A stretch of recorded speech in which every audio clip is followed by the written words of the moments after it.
right. Well, hello and welcome. Welcome to another episode of the Imperfect Men's Club podcast. My name is Mark Aylward, and as always, I'm here with my good friend, colleague, and co-host Jim Gurley.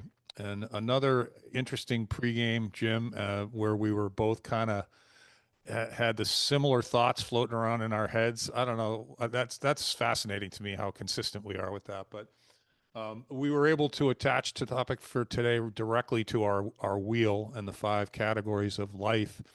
In the middle of the wheel, all the self hyphen words that Jim has been collecting, and this is a real world a scenario that both of us have kind of bumped into, and it's been going on for a while. But the topic today is about this our self narrative, and I think as we like to do, I'm going to read the definition of that.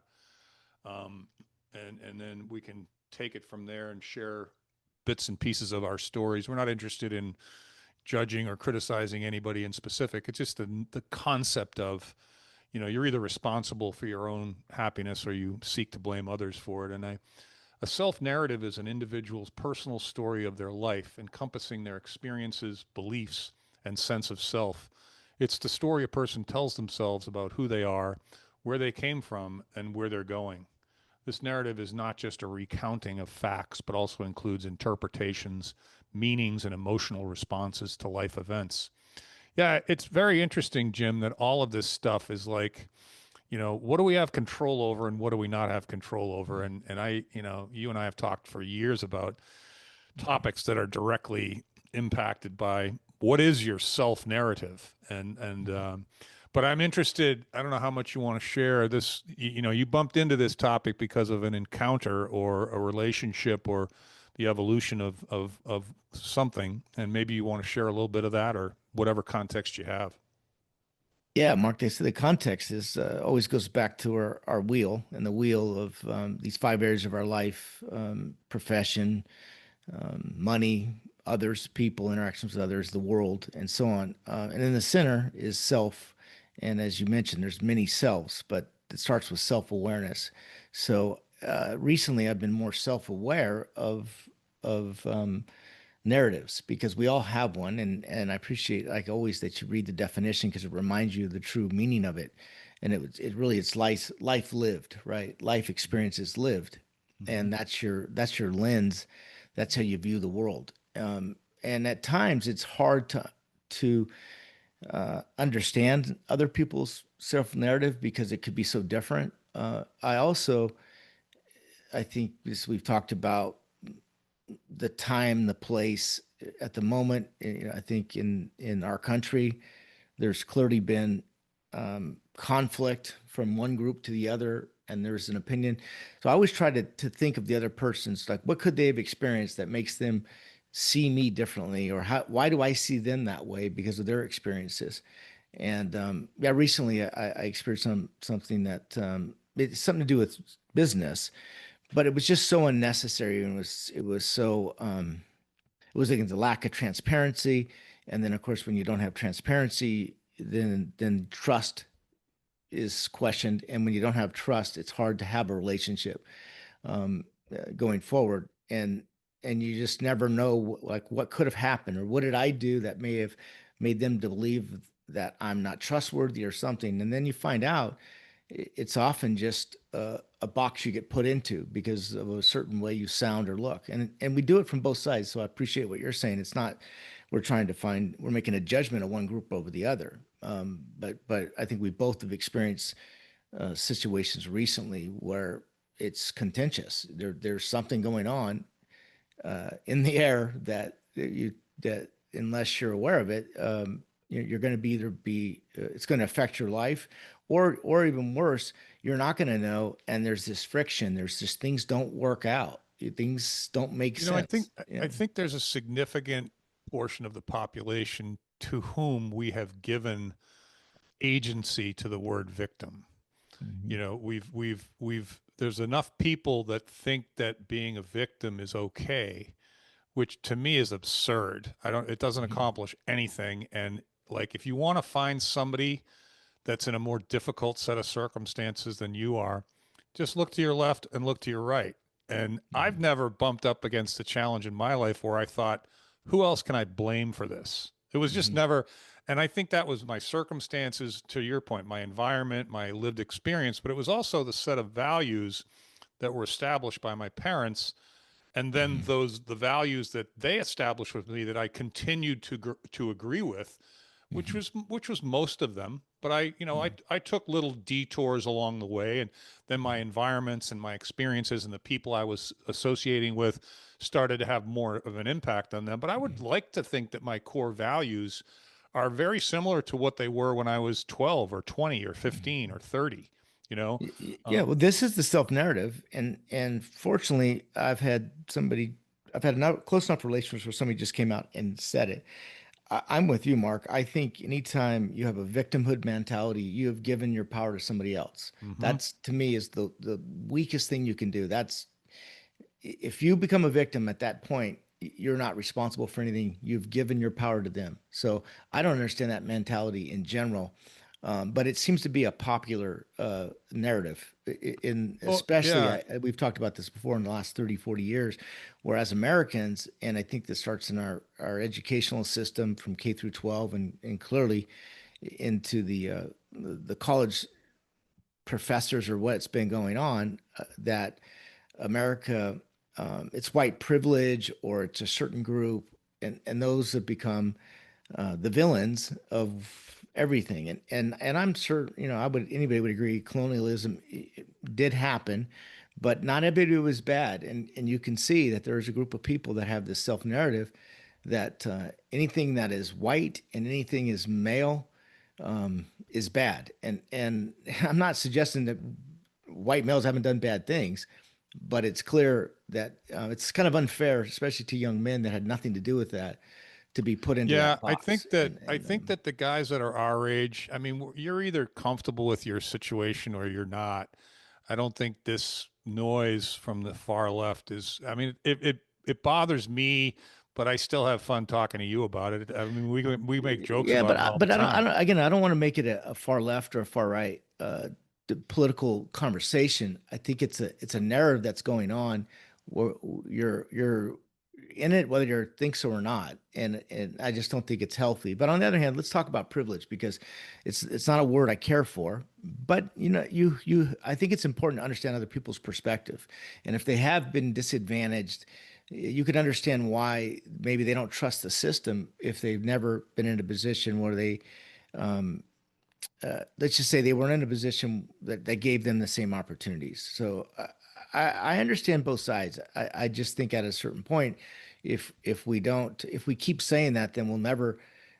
Is it a get even time? Is like is somebody keeping the score, and at one point when everything's just fifty Yeah. fifty, then things work out. I just not sure that's a practical Well, self narrative no, of. I agree. I think that, one of the ways to look at this is to distance yourself from the particular group or the particular acronym or the particular descriptor and just say, well, what about just humans in general? Is this a healthy Mhm. thing for any human to do? Mhm. And if you carve out groups, whether it's women or black people or white people or Catholics or Jewish people, it doesn't matter what the group distinction is. The notion that if you belong to one group, then you necessarily have all these other qualities as well, that doesn't Yeah, even that's make unfair. sense. That doesn't even No, make it doesn't. sense.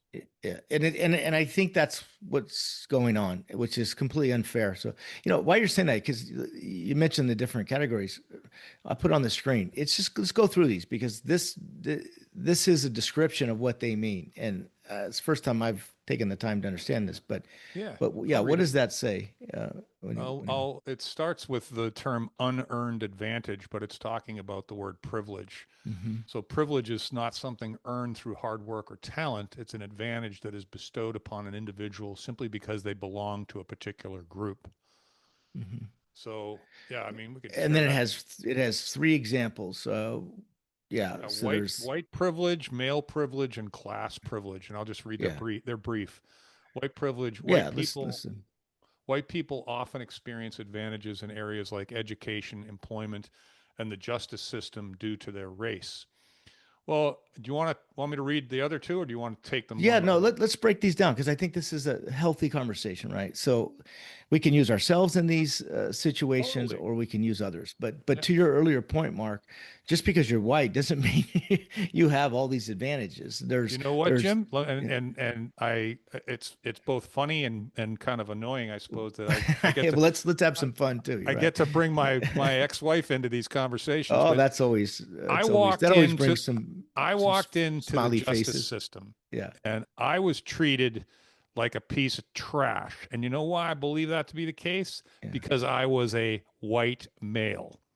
yeah. And so when they say that white people get preferred treatment from the justice system, not this white guy, Yeah. you know, Well, those, let's run with that because I'm not denying that. But you also were one other thing at that time, and this is a legal system that was designed. You were the so-called breadwinner at the time. And the legal system at that of a divorce is set up uh, to protect the female. So yes, you probably forgot the most important one. The system was already the outcomes were predetermined to some degree just because, not because you were white or because you were a male, but because you made the money, well, I and mean that's that there's a lot of nuance to that story yeah. there, but Hmm. my point is that you can find contrarian circumstances in any of these supposed accusations because Hmm. everything doesn't happen to everybody the same way. We all have collectively different life experiences. Like you could argue some of my privileges where I grew up, the Right. neighborhood I grew up in, who my father was, who my mother was. I don't have Sure. anything to do with that. That Yeah. was just that's how I came out, right? Yeah. And it's like you can accuse me of that being at an advantage, but to what end?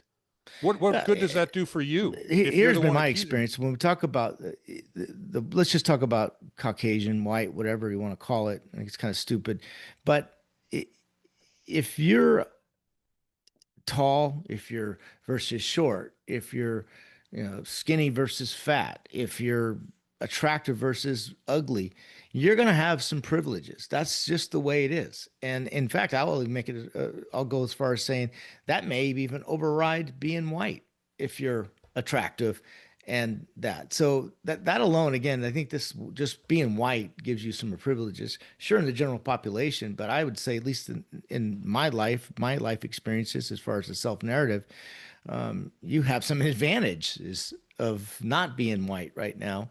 Particularly if you're better looking, you're taller, and you're that. So again, I think some of these things are unfairly projected upon one group, which continues to Yeah, happen. I So, mean, I think that if you have if you have advantages, then you should be grateful for them. You should be humble with them, and you should see how you can take advantage of your advantages without manipulating other people or systems within the bounds of the law. But I yeah, think you could say that about everybody. yeah, I don't think, like you said, it's not unique to one group. I think black men have different privileges than white men, and white men have different privileges than black men. But I hmm, think if you really dug into those, they would probably end up mostly being cultural as opposed to skin color, yeah. you know? Well, I would say they have the athletic privilege over Hey, just based on maybe, my firsthand experience. They clearly have the maybe, athletic privilege in you terms of know, speed and yeah. yeah, but I mean, the reason I think just to be silly, I mean, the reason that you don't see a lot of black swimmers, I think it's cultural. There's not a lot of they don't there's not a lot of pools in black neighborhoods. I mean, it's like some of this Yeah. stuff is just like, you make how come all the hockey Yeah, that's players are not white? racism. It's How come all just the an hockey environment. players are Yeah. white? Because it's a Canadian sport, and the people that play it grow up where there's snow and ice, I and those are mostly white It's people, you know. yeah, And you see it's so the true. occasional black guy on skates. You're like, I wonder. That's probably a very interesting story. Yeah, Like yeah. so. All It's right. like you can find injustice everywhere if that's all you're interested in. You know, Mhm. it's silly to me. And It the is. the male Yeah, privilege one, if we can segue into that one. yeah. We both have daughters, and we've both had discussions about our daughters and their outlook on men and the Mhm. toxic Well, masculinity. read the description, Male definition. Yeah. privilege, men may have greater access to leadership positions, higher salaries, and social respect simply because of their gender. So I don't even agree with that. You Wow, know, I don't know who or when this was written, but well, it's just it's isn't it interesting that, when we claim this is a societal challenge, it's even built into AI. I Googled this 5 minutes ago. So this is what you get when you Google it. So you Hey, want to be, this is back to the self narrative. It's very appropriate, right? A lot of times our self narrative comes from our Google search or what the time period that we're living in thinks of well, this. I So, I would say, and I don't have any data to support this, but it's a suspectation, if that's a word, that the people that are putting information into AI clearly have a bit of a bias with regard to that. mhm, Um, they did use the word may, so I'll give them credit for that. mhm, But the specificity of leadership, higher salaries, social respect, right? mhm. Isn't social respect something that you earn, right? I mean, can someone else give you Yeah. respect? I Yeah, mean, but it's let's break this down a little bit, then we'll move on to the next one. So they say may have greater access to leadership positions. I don't know if anybody's looked lately, but there's just as many women in positions of leadership right now than ever before. So I would say that was true, in the past, but I'm not sure it's well, I accurate. mean, everything is a learned experience. And Mhm. if we evolve as humans, then we learn and we adapt and we innovate. And making positions available for women that weren't available for them for more, you're going to bump up against something there. You're going to bump up against, people's human nature. And Yeah, I think that, women, if you want to have children and you want to stay home and take care of the children, you're automatically limiting your professional trajectory. And that's a choice. Now, some people yeah, might say it's not a choice. The women have to do that. yeah, Not anymore. They don't, yeah. And so social respect simply because of their gender. Yeah. social Wow. respect. I'm not looking for anyone's respect. No, I'm saying if you're, yeah, if you're, apparently we get social respect beyond women. If you don't respect me, it's because you don't know me, with the exception of Yes. one person in the entire world. Yeah. So So, it's just it's funny to read them and then step back and go, oh, wait a second. well, That doesn't it started explaining some things that's not a that I've been definition. That experiencing. Yeah. sounds like someone's opinion, you know? Yeah. So It is an opinion, and it's an opinion that we have that's become part of our everyday interactions, whether well, we're you aware know of it or what not. else? This is You why know it what goes back else? to self-awareness. Yeah. Sometimes you have to revisit these things. You know So, what else it says to me is that the thought just jumped out of my head. Anyway, um yeah, well, I it also has something to do with confidence. If you have a level of confidence, not all um, not others appreciate that. That they may find that intimidating. They may find that dominating, and they don't like that, which is kind of interesting too, because that means they want it. That means they the hypocrisy yeah. sometimes. Yeah, no, it's a Uh, great point. It's a great yeah, point. I mean, if your self-confidence, unless you're an arrogant prick, yeah, if your self-confidence is intimidating someone else, that's someone else's problem. yeah, It's just like people getting offended at particular jokes or things that people say. It's like if there's anybody in that group that's underprivileged, whoever they are, that isn't complaining and that's succeeding and killing life, then it's not a class issue. It's a yeah, human individual choice, yeah, because I got tons of stories, tons of people that could have just as easily been in jail right now, and they're highly successful people functioning in society because they made better choices, you know? yeah. And so I would qualify as one of those. yeah, yeah. Well, that's why I think it's so fun to talk about because you're a living proof. Yeah, Dude, yeah, I have no right to be alive right now. I mean, you yeah, know, so, so, but generally speaking, I was aware of my circumstances. I wasn't looking for blame. I was looking for mhm, opportunity. I was looking for what am I good at? I was looking for what can I do pretty well that I really like at the same time. And maybe I shouldn't be hanging around with those people. There's trouble there. You know, you have to have some sort of an awareness, right? That's the self-awareness thing, right? So Yep.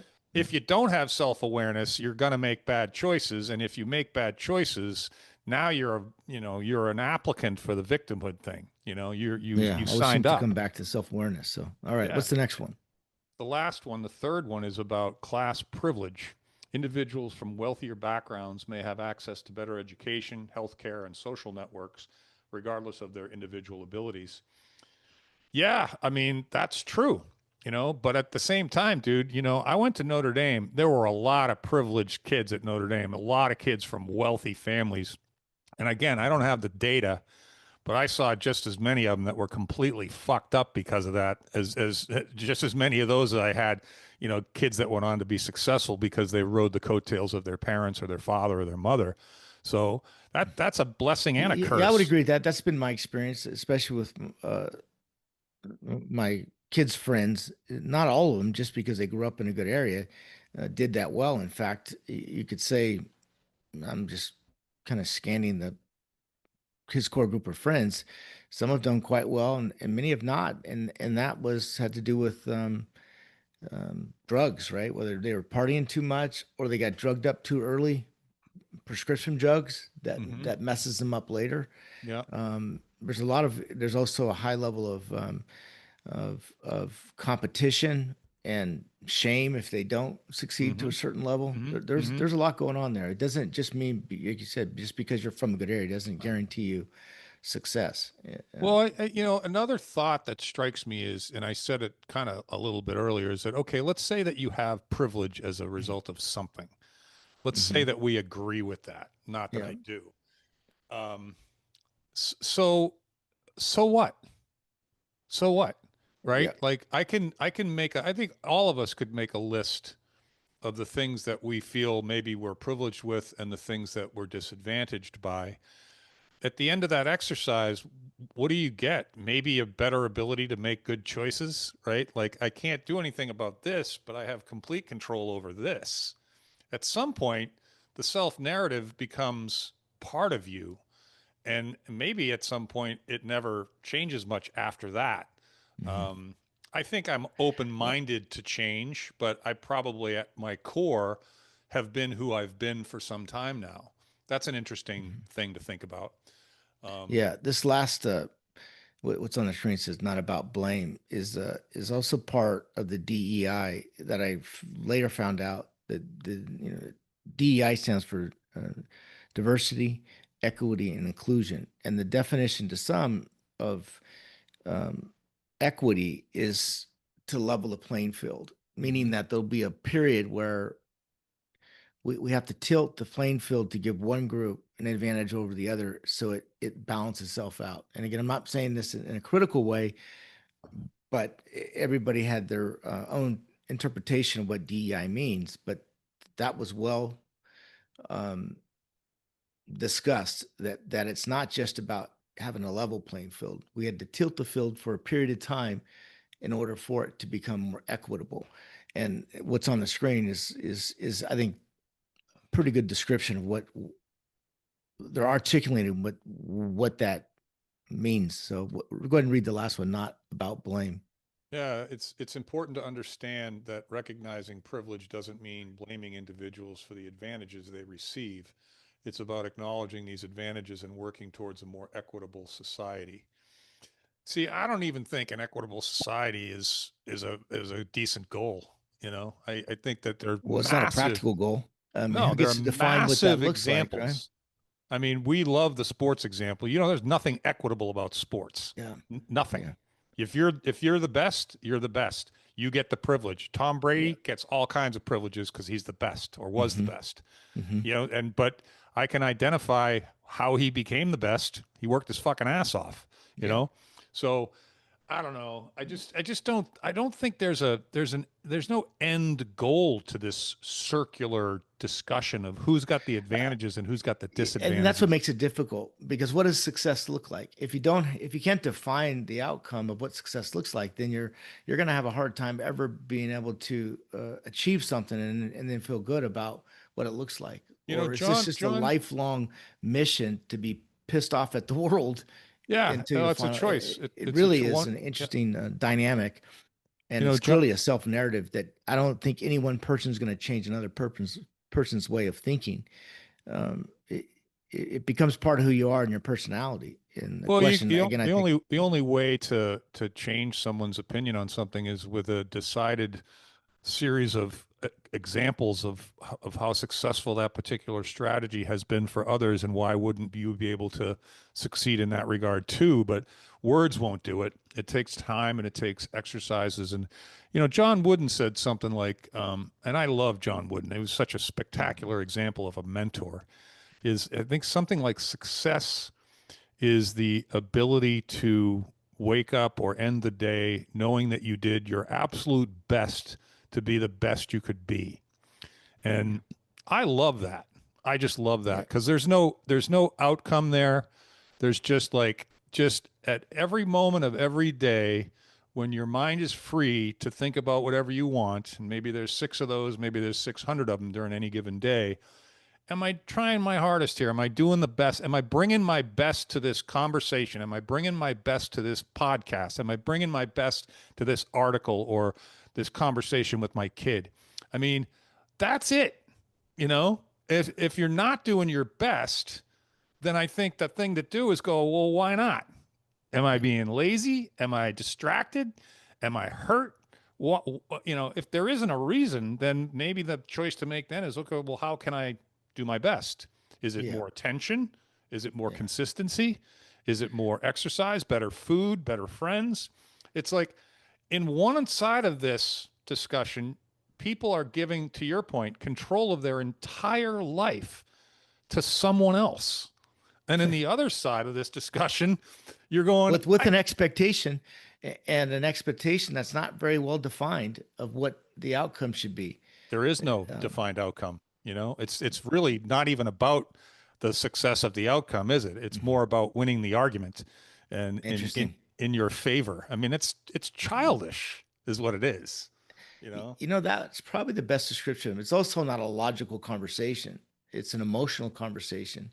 And you'll find that if you're trying to have a relationship or an interaction with somebody that overrides logic with emotion, you're never going to have a common ground or yeah, a no, win-win you're outcome. 100% correct. And the other thing that strikes me, and this is, I try to be careful with this because I don't want to be accused of being, You've been uh, pretty careful so far. So, well, yeah, I hope and you so, haven't but mentioned Trump's name one time. So I'm impressed today, Mark. no, I think along the lines because I see at least the professional world through the lens of hiring, right? How companies Mhm. hire, who they Right. Yeah. hire. Your lens is the profession. So Yeah, you and see how companies but hire, also retention, I yeah, also hired a careers. bunch of people myself, and I taught a bunch Yeah. of other people how to get hired and help people get hired. Yeah. And this gender and race thing, it's been poking its ugly head in the hiring process for a long time. But I think what we've created, and I know this wasn't the intention, but I've had more than one private conversation with a white person that said, in order for me to hire a woman or a black person, I have to expose myself to a heightened level of possible litigation. Mm. And that is part of my decision making process. Yeah. So, the exact opposite of what affirmative action was supposed to do is what it's done, at least in Yeah. some quarters. Now, I don't agree with that assessment. I think that's Yeah. discriminatory, but it's human Well, nature. I hear what I'm experiencing firsthand, which is very, very sad, but it's overwhelmingly obvious and true, is that we're picking people for a position purely for the optics, not because of their experience um, or capability to do a good job. And I find that to be very, very sad. Well, the opposite And of it's the underbelly of that, and I'll use my brother as an example. He flew for probably the biggest commercial airline in the world for 35 years. And I remember vividly him one day telling me a story about flying around for about a week. They went on long trips, you know. So Mhm. they'd be sitting in the cockpit with the same person for 7, 8, 9, 10 days. And so you talk about Wow. everything, Yeah. right? And you better Hmm. hope that you get along. But he flew with a woman one time, his co-pilot, and he said to me she was a very good pilot, Hmm. but she was really ticked off about the fact that everyone that saw her walking around in that uniform thought to themselves, "Oh, you only got that job because you're a woman." Right? Yeah, that's too So, bad. Yeah. and that's, I mean, that's not what we want, No, right? it's not. She's It's not not. being Yeah. identified for her merits, even though she's meritorious, right? She's being Yeah. identified because she has a ponytail, you know? Yeah. It's bullshit. Yeah. Well, it is bullshit. I don't know what to, but to seek out somebody, not, and this is not just color. This is their gender and maybe even their sexual preference, Yeah, you got where religion that in there actually too. gets like bonus Yeah. points over. It's because come to the point, and it's a firsthand experience, so it's undeniable that one person is being elevated or put in this position uh, because they're not um, male and they're not heterosexual and they're not white. And I never thought I'd see it or experience it firsthand, um, but I We have, and it's label that. We'll label that the victimhood trifecta. yeah, yeah. I don't know. You're right. I guess if you could say that, I should be celebrating. They hit a trifecta. Yeah, there's not many times in life where you've checked all three boxes, so I should be very proud. I guess maybe this is what progress looks like, Mark. I think, dude, you know, we talk about it all the time. We talk about not changing people's minds, but I think that if people like us are having conversations like this and enough people end up listening to them, the only thing I really want from this podcast, you know, there's a few ancillary Yeah, other things I suppose, but I just want people to go, is there a different way to think about this topic that's been bothering me or confusing me? Is there a different lens to look through? Can I think about this differently? And can I stop trying to win discussions as arguments and just try and learn and discover and investigate with people? And then at the end of the day, if we disagree, who gives a shit, right? Shake hands, give them a hug, walk away, wish them well. Who gives a shit? We don't have to all agree about everything. no, you don't have to agree, but I do think fundamentally you believe that fairness, and if it was true, if our whole country was based on you should be judged by your character, not the color of your skin, then maybe in some ways we've gone full circle, and now it's happening again, right? Where the one thing that we tried to get rid of, we just recreated, and it's so Well, I obvious to me. And yeah. maybe this is what progress looks like, and this is the leveling of the field or the tilting of the field for a period of time, and then we all, I guess, get along. I don't know. It's very No, I don't sad to think see it happen yeah. Yeah, it again. is. Yeah. It is to no, I think that you'll never get rid of racism, you'll never get rid of discrimination, you'll never get Yeah. rid of misogyny, you'll never get rid of bad people. You Mm. just won't. I mean, Yeah. I think what I try to do is be consistent with my words and my actions. You know, if I'm talking about something in a particular way, I try to act that way. And I think that if everybody had the goal of saying, let me work on the consistency between what I say Yeah. and how I live my life, Yeah. I I think guess what I'm that's saying, an Mark, is admirable that thing. when let's just talk about, there's no question that at certain times, I'm just talking about the US at the moment, that a group of people, particularly blacks, right, were fully discriminated against. It was some horrible things that happened in that Hmm. time period, especially in certain parts of the country, right? You would hope that you don't recreate it and then flip it and goes the other way, that we had learned and we moved on. But like you said, maybe that's not realistic, or maybe that's what progress looks like. It's just No, I think that you know we were also the second country after the UK, right after the UK, that got rid of slavery, mhm. and nobody wants to talk about that. You know, and the advantages and you know if there are any, and I know many, not Yeah. as maybe more as celebrities than as people, plenty of black men that don't want to talk about this shit. They don't believe in any of this shit. They're like, that's just Uh, whining, man. I'm You can yeah, I'm whine it. not black, but I'm one of those that feels And if like, that's the why are case, we even though, having this conversation? It's if ridiculous. if Yeah. any Yeah. significant, you probably could have that conversation with most of your black friends that are athletes, right? Because it's Yeah. difficult to be an athlete and No, talk no, about in privilege. fairness, Mark, I have to say that no, they do feel there is a privilege, and I'm certainly not going to question that. And I believe they have every right to feel that way. And if I was that group and my great grandfather went back, no, I think they have every right to feel that way. But like you Sure. said, to be victimized, they're not victims. They've obviously, but it's fair to have an opinion that one group had some privileges over other. Of course. Of I don't course. think it's held them back, or they haven't let them, which makes it even more impressive, right? Same with women that haven't become victim to this, that push on and do good things. I I've think got it's a to be couple of women. celebrated. I've Yeah. got a couple of women in my life that are victims, and I got a couple women in my life that are absolutely not victims. And I We're gonna don't. wrap up, but we can have some fun with that one. I can tell you the better looking one.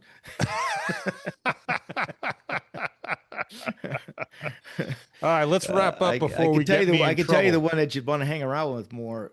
Which one that one is? Yeah, I could tell you which one you don't talk to, and the other one you do talk to. But all the time. Yeah, no, yeah, look, it's there's a lot of humor in all this stuff. I think yeah, we take ourselves too seriously probably most of the we time, but do.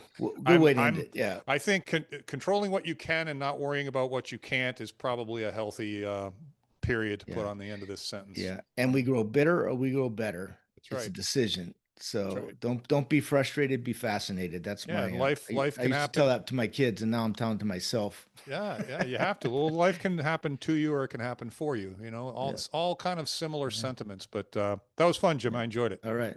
Sounds good, Mark. Till next See you. week. Peace.